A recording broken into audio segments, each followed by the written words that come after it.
내가 망할 거를 했지. 좀 말리지 그랬어. 33년간 한 번도 지각하지 않고 성실하게 일했습니다.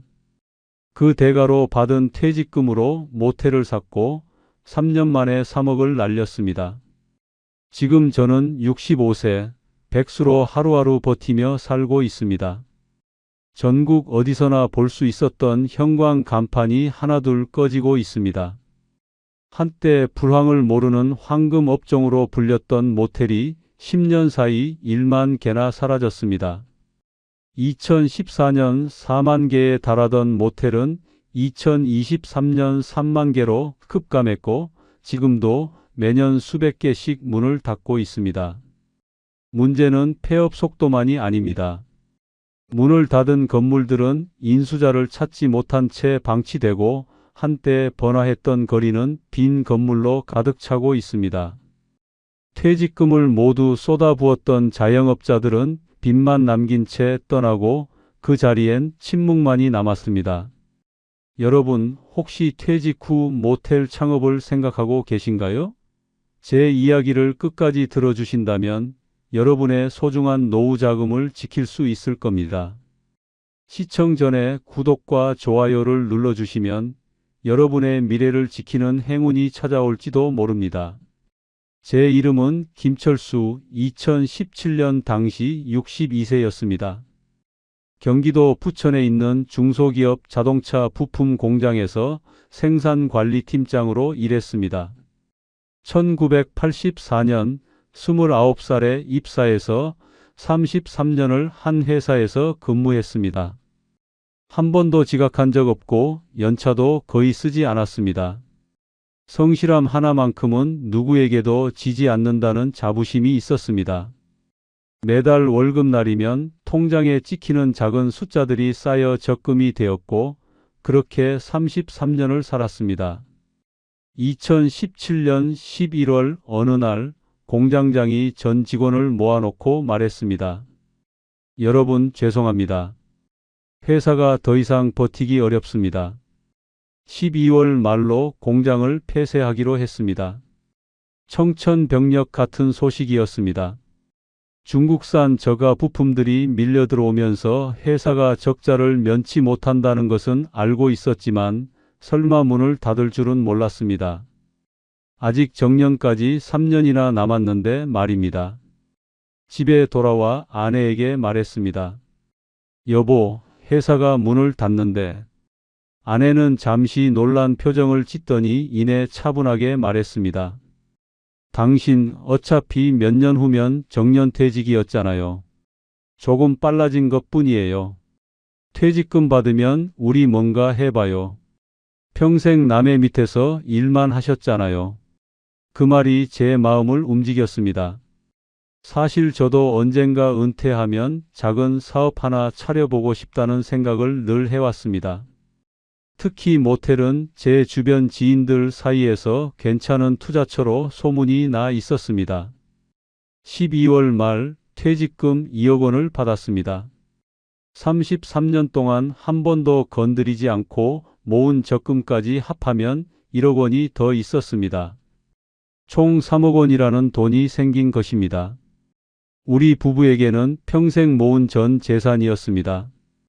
그때 고등학교 동창 박 사장이 연락을 해왔습니다. 철수야, 퇴직했다며?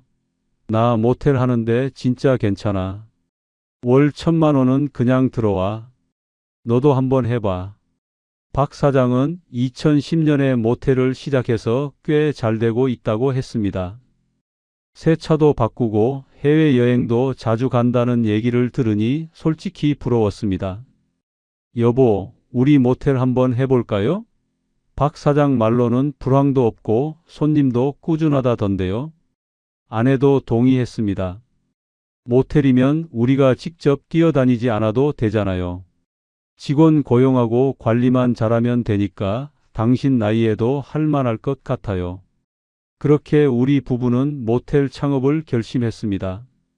당시에는 정말로 이것이 우리 노후를 책임질 든든한 수입원이 될 거라고 믿었습니다.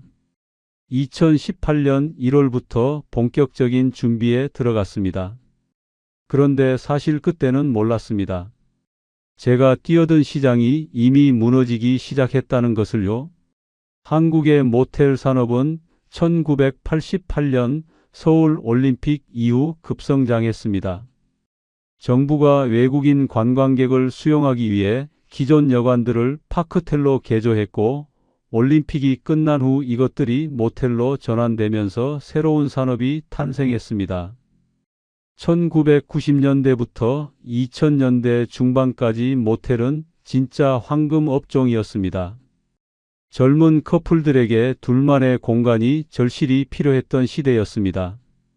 당시 대학생들은 대부분 부모와 함께 살거나 하숙, 기숙사에 거주했기 때문에 모텔이 유일한 선택지였습니다. 대실 문화가 폭발적으로 확산되었고, 모텔은 24시간 가동되는 고수익 업종으로 자리 잡았습니다. 1997년 IMF 외환 위기에도 끄떡없었고, 불황을 모르는 업종이라는 신화가 만들어졌습니다. 2000년대 초반부터 퇴직금을 손에 쥔 베이비붐 세대가 대거 모텔 시장에 진입했습니다. 정부도 건축 규제를 완화하며 창업을 장려했고, 전국 곳곳에 중소형 모텔이 우후죽순 생겨났습니다. 2010년을 전후해 전국 숙박업소는 4만 6천 개까지 늘어났습니다. 하지만 2011년 야놀자가 등장하면서 게임의 룰이 바뀌기 시작했습니다. 과거에는 손님들이 직접 발로 뛰며 모텔을 찾아야 했지만, 이제는 스마트폰으로 가격과 시설을 한눈에 비교할 수 있게 되었습니다. 플랫폼이 도입한 사진과 리뷰 시스템은 모텔 시장에 극심한 양극화를 만들어냈습니다. 시설이 좋고 깨끗한 상위 20% 모텔은 전국 단위 고객을 확보하며 오히려 매출이 증가했지만, 하위 50%는 손님이 끊기며 빈방률이 급등했습니다. 저는 이런 변화를 전혀 모르고 있었습니다. 2018년 1월부터 3월까지 부천과 인천 지역의 모텔들을 둘러봤습니다. 박 사장의 조언을 받아가며 입지와 시설, 가격을 비교했습니다. 철수야, 대학가 근처가 좋아. 젊은 애들이 손님의 70%야. 그리고 객실은 최소 20개는 넘어야 해. 그래야 수익이 나. 결국 인천 부평구의 한 모텔을 찾았습니다. 대학교에서 도보 10분 거리에 있는 5층 건물로 객실이 25개였습니다. 2005년에 지어진 건물이라 12년 정도 된 상태였지만 관리가 잘 되어 있어 보였습니다. 매물 가격은 5억 원이었습니다. 건물주가 나이가 들어 직접 운영하기 힘들다며 내놓은 것이었습니다. 이 자리면 월 1,000만 원은 그냥 나옵니다. 대학생들이 꾸준히 오고 주말에는 외지 손님들도 많이 와요.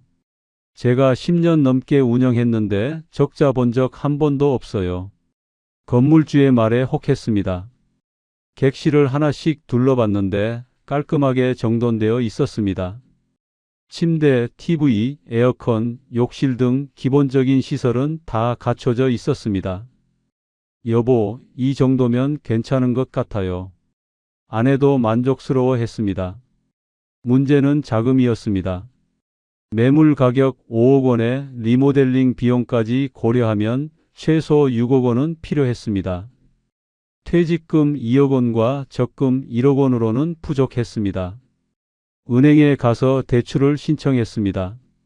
사업자 대출이시죠? 담보가 있으신가요? 집이 있습니다. 시세가 4억 원 정도 됩니다. 그럼 3억 원까지 가능하겠네요. 모텔 운영 경험은 있으신가요? 없습니다. 하지만 33년간 공장 관리를 했습니다. 모텔 사업은 경험이 중요한데요. 금리는 연 5.5%로 적용됩니다. 2018년 당시 기준금리가 1.5%였고 사업자 대출 금리는 5%에서 6% 사이였습니다. 담보가 있어서 그나마 5.5%를 받을 수 있었습니다. 대출 3억 원을 받았습니다.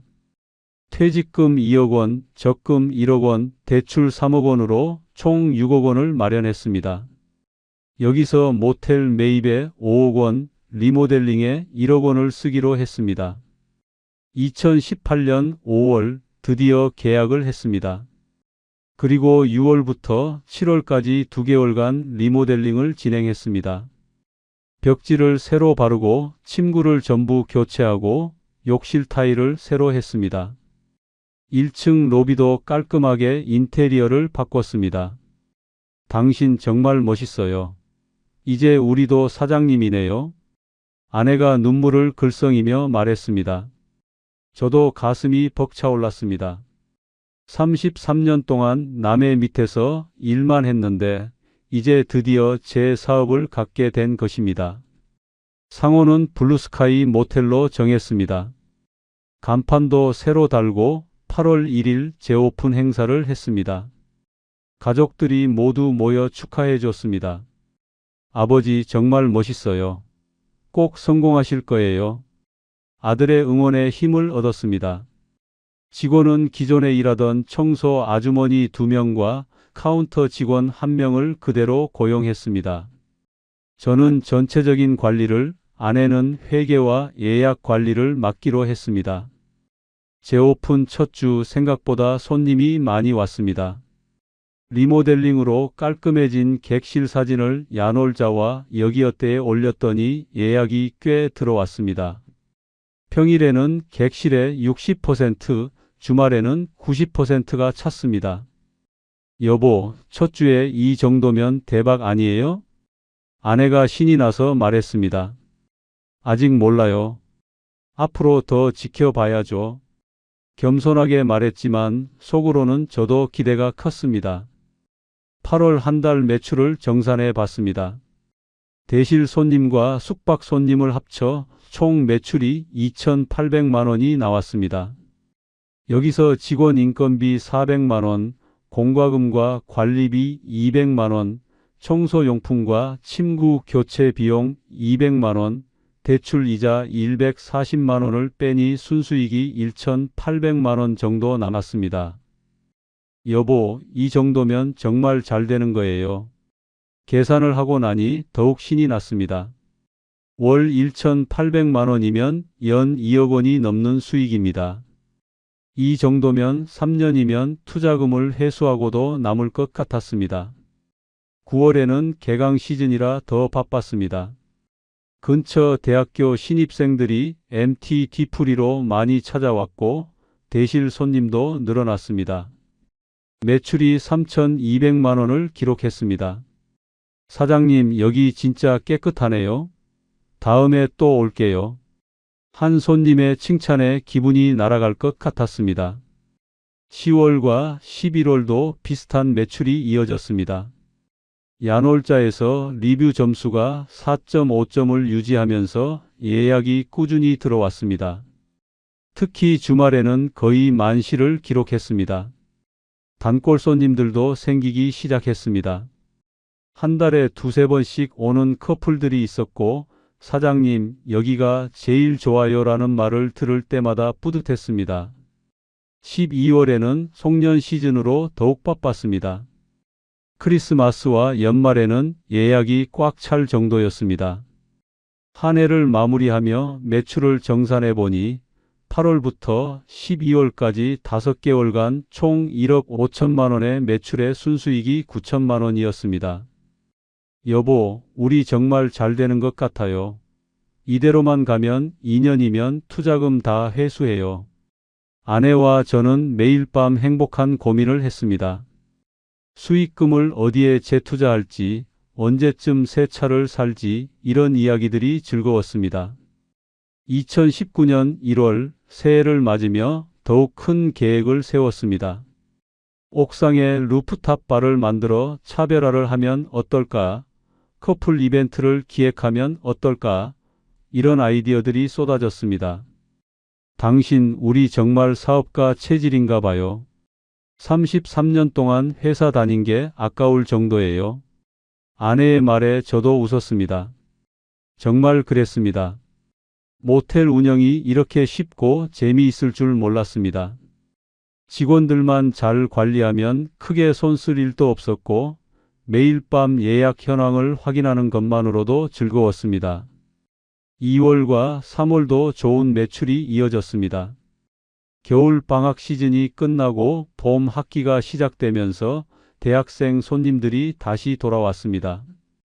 월 평균 3천만 원의 매출을 꾸준히 유지했습니다. 여보, 이번 여름 휴가는 제주도 가요.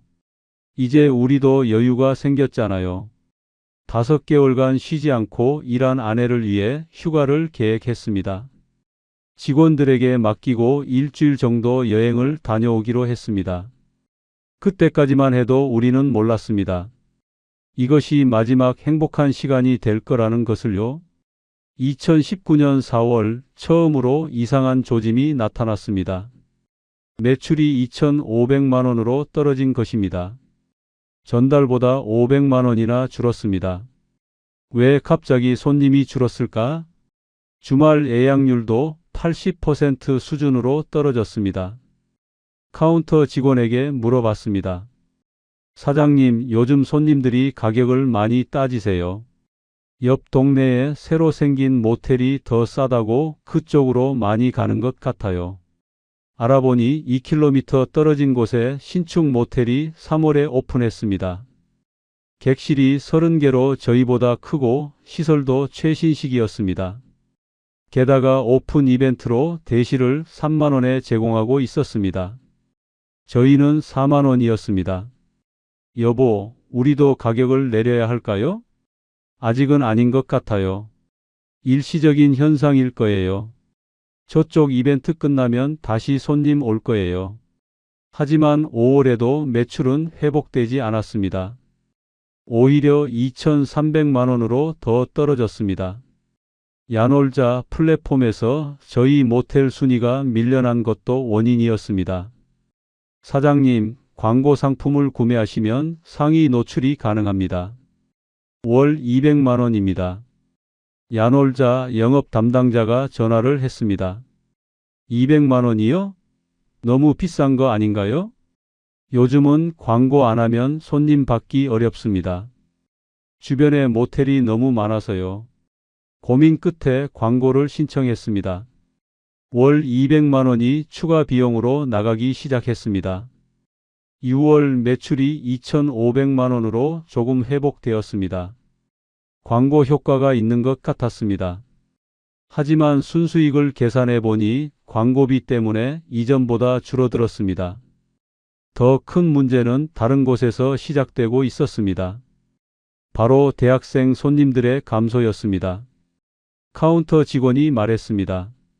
사장님, 요즘 젊은 애들이 예전만큼 안 와요. 물어보니까 다들 자취한대요. 굳이 모텔 올 필요가 없다고. 그 말을 듣고 충격을 받았습니다. 저희 모텔의 주 고객층이 20대 대학생 커플이었는데 그들이 자취를 하면서 모텔을 찾지 않게 된 것입니다. 실제로 통계를 보니 20대 1인 가구 비율이 2010년 20%에서 2019년 35%로 급증했습니다.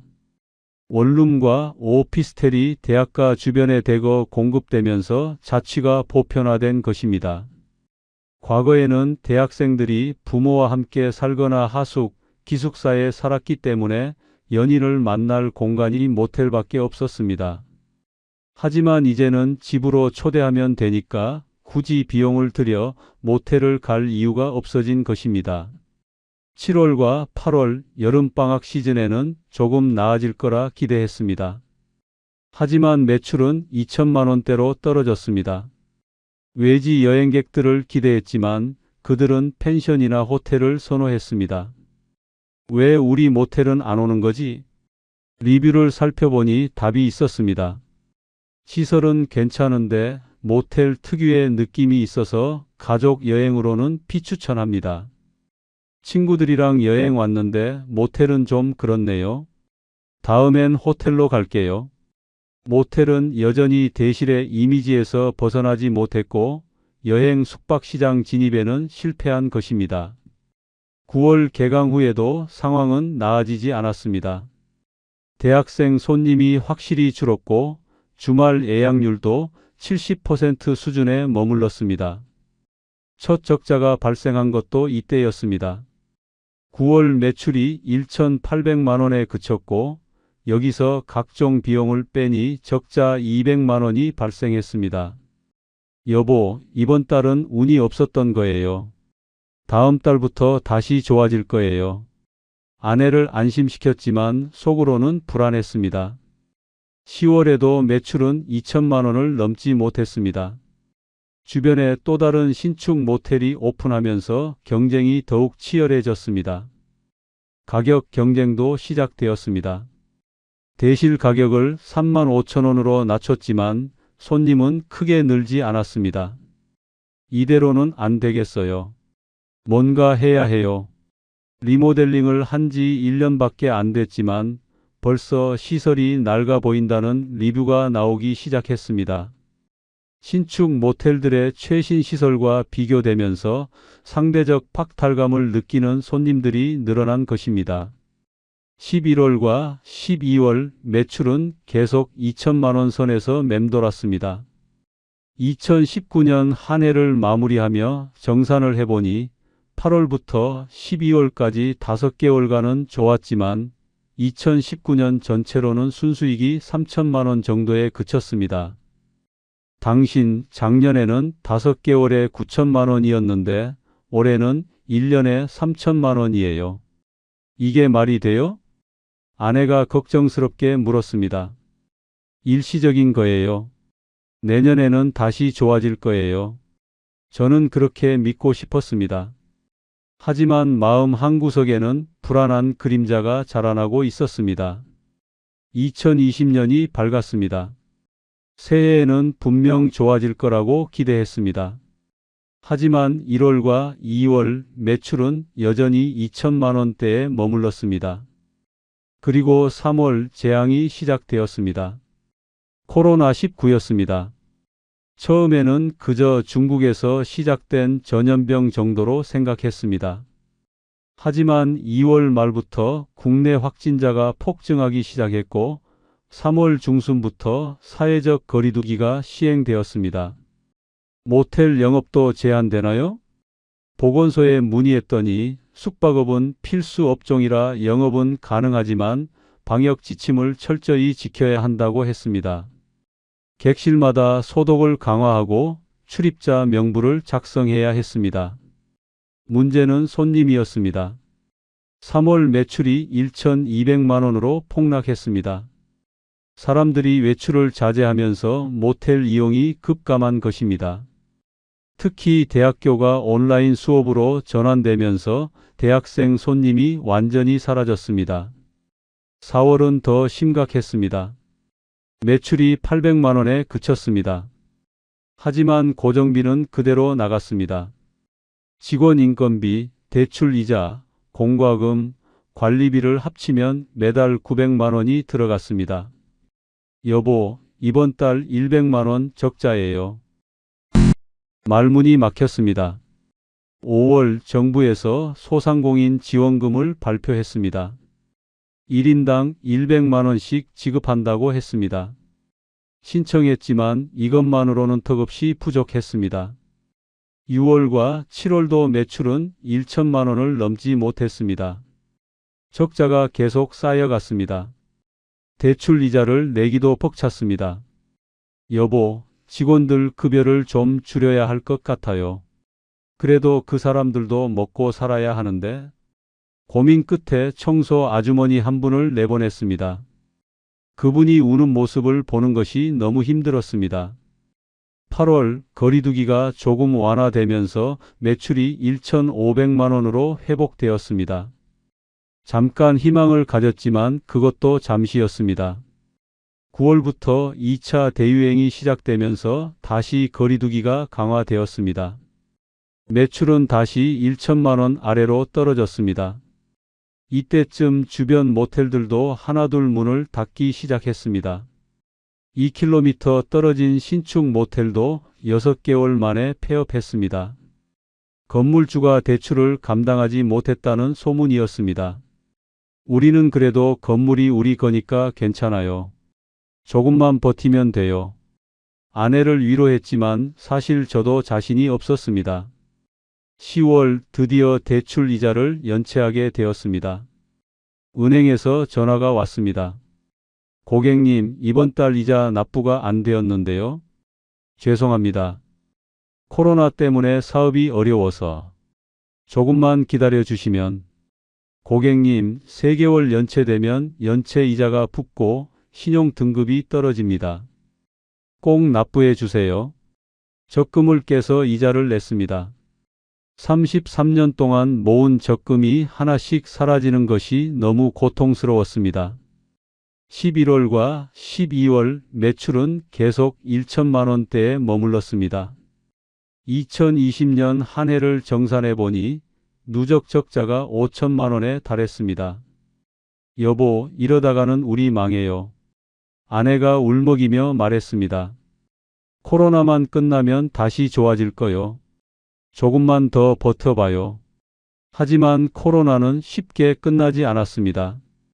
2021년 들어서도 상황은 나아지지 않았습니다. 백신 접종이 시작되었지만 확진자는 계속 나왔고 거리두기는 완화와 강화를 반복했습니다. 더 큰 문제는 코로나가 아니었습니다. 사람들의 생활 패턴이 완전히 바뀐 것입니다. 재택근무가 확산되고 온라인 수업이 일상화되면서 집에서 보내는 시간이 늘어났습니다. 넷플릭스를 보고 배달 음식을 시키고 집에서 연인과 시간을 보내는 것이 새로운 문화가 되었습니다. 집 데이트라는 말이 유행했습니다. 굳이 모텔에 갈 필요가 없어진 것입니다. 또 다른 변화도 있었습니다. 불륜과 은밀한 만남 수요도 감소했습니다. 스마트폰 추적이 일상화되고 모텔 CCTV와 카드 사용 기록이 남는 것을 꺼리는 사람들이 늘어났습니다. 사회적 감시가 강화되면서 이런 수요층도 점차 줄어든 것입니다. 2021년 한 해 매출을 정산해 보니 평균 월 1,200만 원 정도였습니다. 여기서 고정비를 빼면 매달 적자였습니다. 누적 적자는 1억 원을 넘어섰습니다. 여보, 이제 더 이상은 못 버티겠어요. 적금도 다 떨어졌어요. 아내가 울면서 말했습니다. 저는 아무 말도 할 수 없었습니다. 2022년 1월 더 이상 버틸 수 없다는 결론에 도달했습니다. 3년간 누적된 적자가 1억 5천만 원이었고 적금도 다 떨어졌고 대출 이자도 밀리기 시작했습니다. 여보, 이제 정말 팔아야 할 것 같아요. 아내는 한참을 울다가 고개를 끄덕였습니다. 부동산 중개인을 불러 매물로 내놓았습니다. 사장님, 솔직히 말씀드리면 요즘 모텔 매물이 넘쳐나요. 팔리기 어려울 겁니다. 그래도 한번 내놔 보세요. 매물 가격을 5억 원으로 책정했습니다. 3년 전에 샀던 가격 그대로였습니다. 하지만 6개월이 지나도 연락 오는 곳이 없었습니다. 가격을 4억 5천만 원으로 낮췄습니다. 그래도 반응이 없었습니다. 사장님, 모텔은 지금 사양 산업이에요. 누가 봐도 미래가 없잖아요. 새로 시작하려는 사람이 없어요. 중개인의 말이 뼈 아팠습니다. 결국 4억 원으로 낮췄습니다. 그제서야 한 분이 연락을 해왔습니다. 60대 중반의 남성으로 오피스텔로 용도 변경을 하려고 알아보는 중이라고 했습니다. 시설을 다 뜯어 고쳐야 해서 비용이 많이 들어요. 3억 5천만 원에 살게요. 그건 너무 낮습니다. 4억 원은 받아야 해요. 그럼 다른 데 알아보겠습니다. 일주일 동안 고민했습니다. 그 사이 대출 이자 연체가 3개월째 접어들었고 은행에서 독촉 전화가 핏발쳤습니다. 고객님, 이번 주까지 납부하지 않으시면 법적 조치에 들어갑니다. 더 이상 버틸 수 없었습니다. 그분에게 다시 연락했습니다. 3억 8천만 원에 하겠습니다. 3억 5천만 원 아니면 안 사요. 사장님, 솔직히 이 가격도 비싼 거예요. 다른 모텔 매물들 보면 더 싼 것도 많아요. 결국 3억 5천만 원에 팔았습니다. 2022년 8월의 일이었습니다. 계산을 해봤습니다. 3년 전 모텔 매입에 5억 원, 리모델링에 1억 원을 써서 총 6억 원을 투자했습니다. 이중 대출이 3억 원이었습니다. 모텔을 3억 5천만 원에 팔았습니다. 여기서 대출 3억 원을 갚고 나니 5천만 원이 남았습니다. 처음 투자한 퇴직금 2억 원과 적금 1억 원은 어떻게 되었을까요? 그 3억 원은 모두 사라졌습니다. 3년간의 적자를 메우는데 다 쓰였기 때문입니다. 결국 저희는 3억 원을 날린 것입니다. 여보, 우리 뭘 한 거예요? 33년 동안 모은 돈이 3년 만에 다 날아갔어요. 아내가 주저앉아 울었습니다. 저도 눈물이 났습니다. 모텔 건물을 넘기고 나오는 날 마지막으로 객실들을 둘러봤습니다. 3년 전 처음 인수했을 때의 설렘과 기대가 생생했습니다. 하지만 이제 이곳은 더 이상 제 것이 아니었습니다. 1층 로비를 나서면서 블루스카이 모텔 간판을 올려다봤습니다. 곧 철거될 간판이었습니다. 미안해요, 여보. 제가 잘못 판단했어요. 우리 둘 다 잘못 판단한 거예요. 이제 어떻게 살아요? 집으로 돌아오는 길, 차 안은 침묵으로 가득했습니다. 33년간 한 번도 실패해 본 적 없는 성실한 직장인이었던 제가 3년 만에 모든 것을 잃었습니다. 2022년 9월 저는 65세가 되었습니다. 손에 남은 것은 5천만 원 뿐이었습니다. 집은 아직 있었지만 33년간 모은 노후 자금은 모두 사라졌습니다. 이제 어떻게 살아야 하지? 현실을 직시해야 했습니다. 65세의 나이에 할 수 있는 일은 많지 않았습니다. 일자리를 알아봤습니다. 아파트 경비직을 알아봤지만 대기자가 수십 명이었습니다. 주유소, 편의점도 나이 제한에 걸렸습니다. 배달 아르바이트도 마찬가지였습니다. 고객님, 죄송하지만 연령 제한이 있어서 어디를 가도 나이가 문제였습니다. 결국 일을 찾지 못했습니다. 백수가 된 것입니다. 아내는 동네 마트 계산대 아르바이트를 시작했습니다. 시급 9,160원에 하루 5시간, 주 5일 근무했습니다. 월급은 대략 100만 원 정도였습니다. 당신 미안해요. 내가 돈을 못 벌어서. 됐어요. 이것도 감사한 거예요. 저는 집에서 가사일을 맡았습니다. 청소, 빨래, 설거지를 하며 하루를 보냈습니다. 33년간 공장에서 수백 명을 관리하던 팀장이었던 제가 이제는 집에서 설거지를 하는 백수가 되었습니다. 가장 힘든 것은 자존심이었습니다. 동네 사람들을 만나면 고개를 들 수가 없었습니다. 다들 제가 모텔을 했다가 망한 것을 알고 있었습니다. 김 팀장님, 요즘 뭐 하세요? 아, 그냥 집에 있어요. 모텔은 어떻게 됐어요? 팔았어요. 아이고, 그러셨구나. 그들의 눈빛에서 동정과 안타까움을 느꼈습니다. 그게 더 견디기 힘들었습니다. 아들과 딸에게도 말하지 못했습니다. 그들도 자기 생활이 바쁜데 부담 주고 싶지 않았습니다. 하지만 결국 알게 되었습니다. 아버지, 왜 말씀 안 하셨어요? 도와드릴 수 있었는데. 너희는 너희 인생이 있잖아. 아버지가 알아서 할게. 아버지. 아들이 매달 50만 원씩 보내주겠다고 했습니다. 딸도 30만 원씩 보내주겠다고 했습니다. 처음에는 거절했지만 결국 받을 수밖에 없었습니다. 그렇게 2022년이 지나갔습니다. 2023년 저는 집에서 할 수 있는 일을 찾기 시작했습니다. 온라인으로 설문조사를 하고 데이터 입력 아르바이트를 했습니다. 한 달에 30만 원 정도 벌 수 있었습니다. 아내의 마트 급여 100만 원, 자식들이 보내준 80만 원, 제가 번 30만 원을 합치면 월 200만 원 조금 넘었습니다.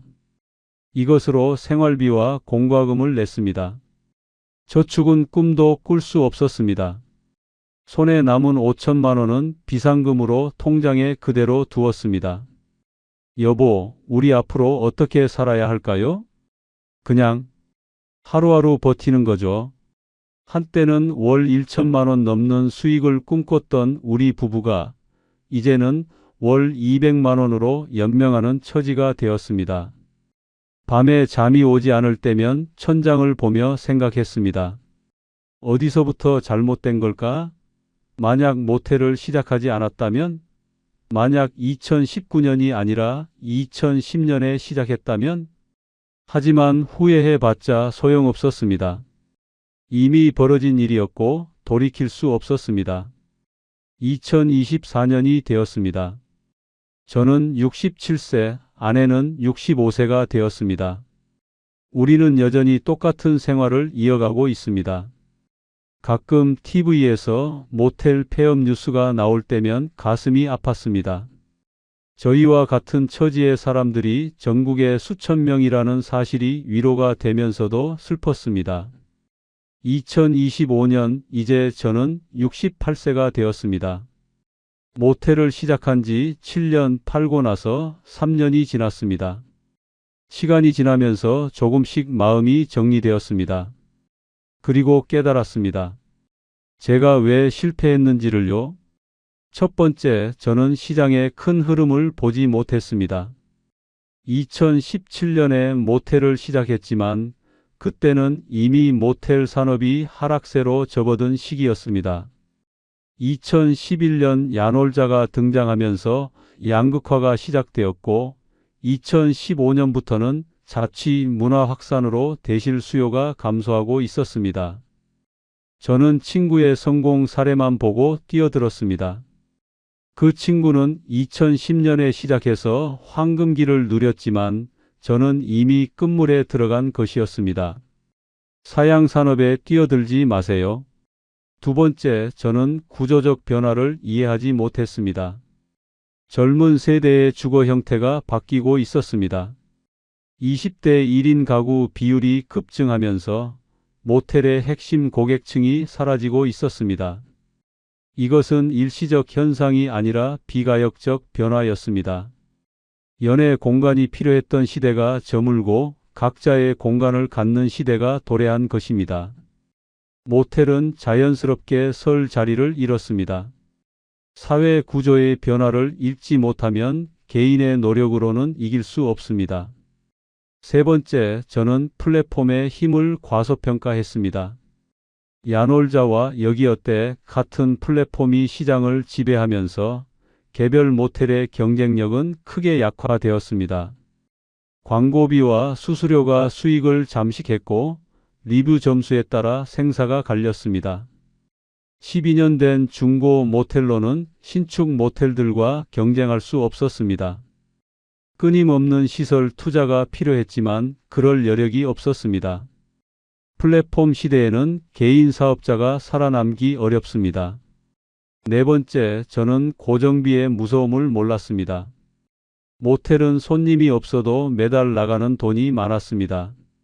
대출이자, 직원 인건비, 공과금, 관리비를 합치면 최소 900만 원이었습니다.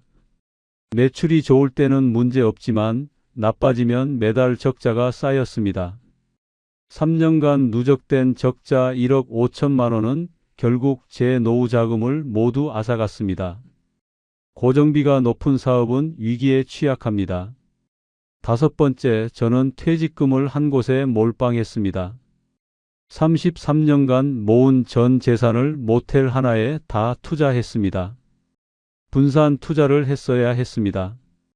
일부는 안전한 곳에 두고 일부만 사업에 투자했어야 했습니다. 계란을 한 바구니에 담지 마세요. 여섯 번째, 저는 경험 없는 분야에 뛰어들었습니다. 33년간 공장 관리를 했지만 그것이 모텔 운영에는 전혀 도움이 되지 않았습니다. 서비스업의 특성, 고객 응대, 마케팅, 경쟁 전략 등 모든 것이 낯설었습니다. 전혀 모르는 분야에서 성공하기는 어렵습니다. 7번째, 저는 출구 전략이 없었습니다. 시작할 때는 성공만 생각했지 실패했을 때를 대비하지 못했습니다. 모텔 건물은 다른 용도로 전환하기 어려웠고 인수자를 찾기도 힘들었습니다. 결국 투자금의 절반도 못 건지고 금매로 팔아야 했습니다. 시작할 때 출구 전략도 함께 세워야 합니다.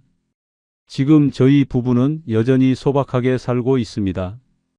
아내는 마트에서 일하고 저는 집에서 온라인 아르바이트를 합니다. 자식들의 도움으로 근근히 생활합니다. 가끔 후회가 밀려올 때가 있습니다. 만약 모텔을 시작하지 않았다면 지금쯤 퇴직금 2억 원과 적금 1억 원으로 여유로운 노후를 보내고 있을 텐데. 하지만 이제는 받아들였습니다. 이것이 제 인생이고 제 선택의 결과라는 것을요. 작은 위안이 있다면 제 실패 경험이 다른 분들에게 교훈이 될 수 있다는 점입니다. 여러분, 제발 퇴직금으로 모텔을 시작하지 마세요. 아니, 경험 없는 어떤 사업도 시작하지 마세요. 정말 사업을 하고 싶다면 최소한 이것들은 확인하세요. 그 산업이 성장하고 있는가? 구조적 변화가 유리한 방향인가? 경쟁이 과도하지 않은가? 고정비를 감당할 수 있는가? 실패했을 때 대비책이 있는가? 저는 이 중 어느 것도 제대로 확인하지 않았습니다. 그리고 그 대가를 혹독하게 치렀습니다. 33년간 성실하게 일한 것만으로는 사업에서 성공할 수 없습니다. 성실함과 사업 감각은 전혀 다른 영역입니다. 저는 좋은 직장인이었지만 형편없는 사업가였습니다. 지금 저는 68세, 백수로 살아가고 있습니다. 한때는 월 1천만 원 수익을 꿈꿨지만 이제는 하루 세끼 먹고 사는 것에 감사합니다. 소박하지만 빚 없는 삶, 화려하지 않지만 평온한 일상. 이것이 지금 제가 가진 전부입니다. 그리고 어쩌면 이것이면 충분한지도 모릅니다. 오늘은 한 평범한 직장인의 모텔 창업 실패기를 들려드렸습니다. 33년간 성실하게 일한 대가로 받은 퇴직금으로 모텔을 샀고 3년 만에 3억을 날린 실제 이야기입니다. 여러분께서 오늘 이 영상을 보시고 한 분이라도 같은 실수를 하지 않으신다면 그것만으로도 이 영상의 가치는 충분합니다. 다음 영상에서는 치킨집 창업 실패기를 다뤄보겠습니다. 퇴직 후 가장 많이 선택하는 창업 아이템이지만 5년 생존율이 30%도 안 되는 치명적인 업종입니다. 왜 그렇게 많은 사람들이 치킨집을 선택하고 또 실패하는지 그 구조적 원인을 파헤쳐 보겠습니다. 구독과 좋아요는 여러분의 소중한 노후 자금을 지키는 첫걸음입니다. 또 다른 누군가의 시행착오를 막아줄 수 있는 용기가 됩니다. 다음 영상에서 뵙겠습니다.